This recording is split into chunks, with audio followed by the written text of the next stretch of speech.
right now, guys, it's a very real possibility that the Pittsburgh Steelers could be selecting a quarterback in the first, second, or third round of the 2025 NFL Draft.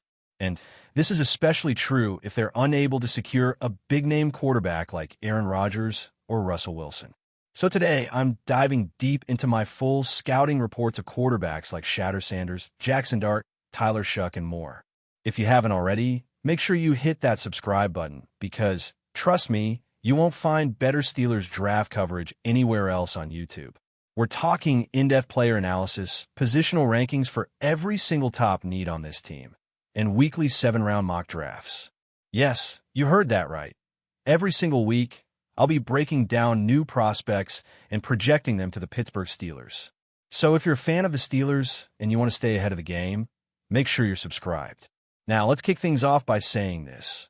Personally, I'd rather not use a first-round pick on a quarterback this year. This draft class, when it comes to quarterbacks, just isn't that strong.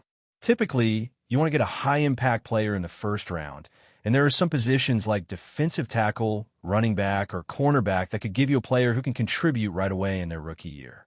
But the quarterback class? It's not great. And for me, I'd prefer to not reach for a quarterback in the first round this year. However, if the Steelers miss out on both Aaron Rodgers and Russell Wilson in free agency, if they can't land either one, then choosing a quarterback in the first round becomes a very real possibility. Mason Rudolph, as much as I'm glad to see him back with the team, just isn't a long-term answer under center. And that's the key point here. If the Steelers are unable to secure one of the big names like Rodgers or Wilson, they'll need to seriously shift their focus to the future and make a move at quarterback in the draft. Before we dive into the scouting reports of the quarterbacks I want to talk about today, I want to quickly mention one name we won't be discussing, and that's Cam Ward. At this point, it seems like a foregone conclusion that the Tennessee Titans will be selecting him with the first overall pick in the draft. They're not considering trading down, so Cam Ward is most likely going to be off the board before the Steelers even have a chance to look at him. So we won't be talking about him today. However, there is one guy who could potentially slide down the board and be available at number 21 for the Steelers, Shatter Sanders out of Colorado. Now, let's talk about Shatter Sanders. I think he has a decent shot at becoming a solid NFL starter, but there are definitely things to consider. The first thing I like about Shatter is his mental processing. The way he's able to quickly move through his reads from 1 to 2 to 3 to 4 is impressive. If he's got a full progression read, he's able to quickly snap his head from one read to the next, ultimately getting to his check down. This is something that I think is very important for an NFL quarterback, and Shatter has shown that he can handle that at a high level. Another thing I like is his quick, clean release. You can tell he's been coached well, and his throwing mechanics are smooth, which leads to consistent accuracy, especially on short and intermediate throws. He's got excellent touch and placement, which is vital in the NFL. It's one thing to be accurate, but it's another to know exactly where to place the ball to protect your receiver, to understand coverage, and to throw to the right shoulder to give your guy the best shot at making a play. Shatter Sanders does this better than most quarterbacks in this class, maybe other than Kyle McCord out of Syracuse. One more thing I really appreciate about Shatter is his ability to handle pressure. Colorado's offensive line was pretty bad, and he was often under heavy pressure. But to his credit, he's become really good at managing that pressure. When the pocket collapses, he knows when to step up, when to move around, and he keeps plays alive. His numbers under pressure are the best in this class for a reason. He also excels at recognizing the blitz. He can read defenses, adjust protections, and he knows where the pressure is coming from. That's a huge positive. He also does a great job throwing on the run, which is something that doesn't get talked about enough. When he's outside the pocket, Shatter keeps his eyes downfield and can find open receivers. His accuracy on the run is impressive, and he has decent playmaking instincts when the pocket breaks down. Now, all of that sounds good, but there are a few negatives to Shatter's game. First, his arm strength is below average for an NFL starter. It's not terrible, but compared to the top quarterbacks in the league, he's lacking in this department. His arm strength is probably a little better than quarterbacks like Brock Purdy or Tua Tagovailoa, but those guys have to rely on anticipation and mental processing to make up for their physical limitations. Shatter will have to do the same if he wants to succeed in the NFL, but it's not going to be easy. Another thing that concerns me is his lack of anticipation. He's great at progressing through his reads, but a lot of the time, he's waiting for his receiver to break open before he throws. In the NFL, especially with a limited arm, that's a recipe for interceptions. The lack of anticipation could be a major issue when he faces stronger defenses. Additionally, Shatter tends to hold the ball too long. He's not quick enough in getting rid of the ball, and when you're holding onto the ball for too long, you risk turning it over or taking unnecessary sacks. There are also some concerns about his physical gifts. Shatter isn't a dynamic athlete. He can move around and avoid pressure, but he's not going to be a game changer with his legs. He doesn't have that elite-level mobility that some other quarterbacks have. So, when you look at his profile overall, you see a quarterback who has some nice tools but doesn't have the high-end physical traits that would make him a potential top 5 or top 10 guy in the league.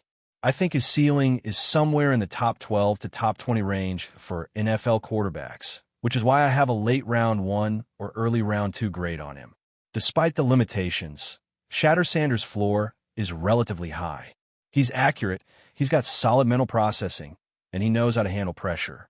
I think he could be a good starting quarterback in the right situation, but his lack of physical traits and anticipation will limit his upside. My pro comparison for him would be Teddy Bridgewater. Now, there's nothing wrong with Teddy Bridgewater. He had a decent career as a starter in the NFL, but he was never an elite quarterback. And that's what I think Shatter's ceiling is: a solid, reliable starter, but not a superstar. If I'm the Steelers, I wouldn't trade up for Shatter. His arm strength is too much of a concern, especially in the AFC North, where you're dealing with wind, rain, and snow.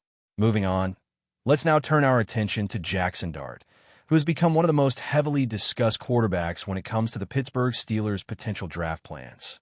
It seems like he's one of those players you either love or you hate. Jackson Dart is definitely a polarizing figure in Steelers Twitter right now. But let's take a closer look at why some people are really high on him and why others are less than impressed. First of all, Dart has some serious arm strength. I'd give his arm a solid B+ to A- grade when comparing it to other quarterbacks in the NFL. It's definitely stronger than Shatter Sanders' arm, and it's capable of making throws to all areas of the field: short, intermediate, and deep. What's impressive about Dart is that he combines his arm strength with excellent accuracy. In fact, you could argue that Dart is one of the most accurate quarterbacks in this class overall. While Shatter Sanders might have the edge in accuracy on short and intermediate throws, Dart's ability to throw deep is exceptional. He can drop the ball right in the bucket, especially on those sideline routes, which is something the Pittsburgh Steelers love in their quarterbacks.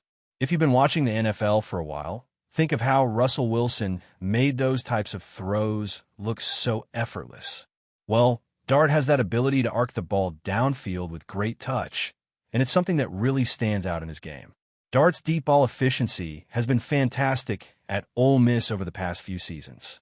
He's had several deep threats in that offense, and his ability to make accurate throws on those long passes has been a real weapon for the Rebels. It's not just about strength, it's also about putting the ball in the right spot, and Dart excels at that. Now, while he's no Lamar Jackson in terms of rushing ability, Dart does have some rushing ability. I wouldn't call him a dynamic runner, but he's mobile enough to move around and pick up yards when necessary.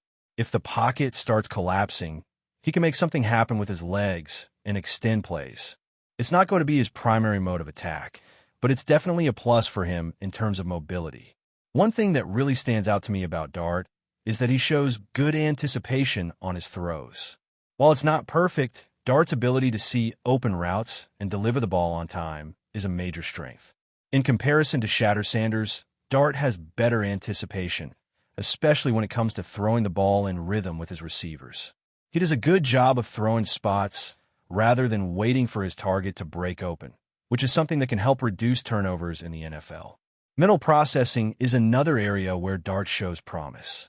Ole Miss ran a fairly simple offense, but Dart did demonstrate the ability to progress through multiple reads from 1 to 2 to 3, even if it wasn't as consistent as you'd like. But as the season went on, he showed more of the capability to manage a full field progression, which will be crucial when he steps into the NFL. One of the things I really like about Dart is his competitive toughness. You can tell by watching his tape that he's the kind of player that teammates love to play with. He's got that it factor, that fire and determination that coaches like Mike Tomlin are always looking for in a quarterback. When the game gets tough, Dart doesn't back down. He's the type of guy who keeps fighting no matter what, and that's something that I believe could make him a strong fit for the Steelers culture. However, there are some concerns about Dart that you can't ignore. One of the biggest red flags is his mental processing, which can sometimes be a bit slow. Ole Miss ran a very college-style offense with a lot of one-read throws and quick checks down to the running back. He wasn't often asked to go through full field progressions, so while he has the tools to do it, it's going to be important for him to prove that he can do it at the next level. In the NFL, he's going to need to make quick decisions and move through reads faster than he did in college. If Dart struggles with that, it could really limit his success early on. Another major issue with Dart is his pocket presence, which I think could limit his ceiling. He often drifts into pressure rather than stepping up into the pocket when he feels it coming. That's a major concern for a quarterback because when you don't feel pressure well, you end up making bad decisions and taking unnecessary sacks. Pocket presence is something that comes with experience, but it's still a critical trait that he'll need to improve before he can be a reliable NFL starter. When you watch Dart's tape, you'll also notice some concerning decision-making. There are instances, especially in critical moments, where Dart makes throws that are head-scratchers. For example, in a game against Florida last season, Dart had a few turnover-worthy throws, 2 interceptions, and one that should have been picked off. The thing is, those were all throws where you watch them and think, what on earth were you thinking there? Those are the kinds of mistakes that can hurt a quarterback's development, and Dart is going to need to clean up those types of decisions if he wants to thrive in the NFL. His offensive system at Ole Miss also raises some questions. Like I mentioned earlier, it's a very college-oriented system where a lot of his passes were schemed open. That's not going to be the case in the NFL, where defenses are far more sophisticated. Dart will need to show that he can process what he's seeing on the field both before and after the snap and make quick, accurate decisions under pressure. If he can't do that, it's going to be difficult for him to succeed at the next level. Could the Pittsburgh Steelers be on the verge of a game-changing move? Reports are swirling that the franchise is in active discussions with the Dallas Cowboys to orchestrate a trade for standout offensive lineman Cooper Beebe. With Pittsburgh determined to bolster its offensive front, acquiring Beebe, who emerged as a dominant force at Kansas State and was a unanimous All-American in 2023, could be the missing piece to solidify their line for years to come. The 22-year-old lineman, known for his versatility and power in the trenches, has drawn attention across the league for his ability to excel at both guard and center. The Steelers, who struggled with consistency on the offensive line last season, see Beebe as a potential cornerstone to protect their quarterback and ignite their ground game. While the specifics of the potential trade remain undisclosed, insiders suggest Pittsburgh may be willing to part ways with valuable draft capital or even a key defensive asset to secure the rising star from Dallas. If the trade materializes, it could reshape both franchises. For the Cowboys, moving Beebe could signal confidence in their current O-line depth or a strategic shift in asset allocation. For the Steelers, it would mark a bold commitment to fortifying the trenches in their quest for AFC supremacy. With negotiations reportedly intensifying, Pittsburgh fans are left on the edge of their seats, wondering if Cooper Beebe will soon be donning the iconic black and gold. That's it for this update. If you enjoyed the video and want to keep receiving exclusive news about the Pittsburgh Steelers, make sure to subscribe to Steelers Nation Central and give this video a like. We always look forward to hearing your comments and opinions. See you in the next video.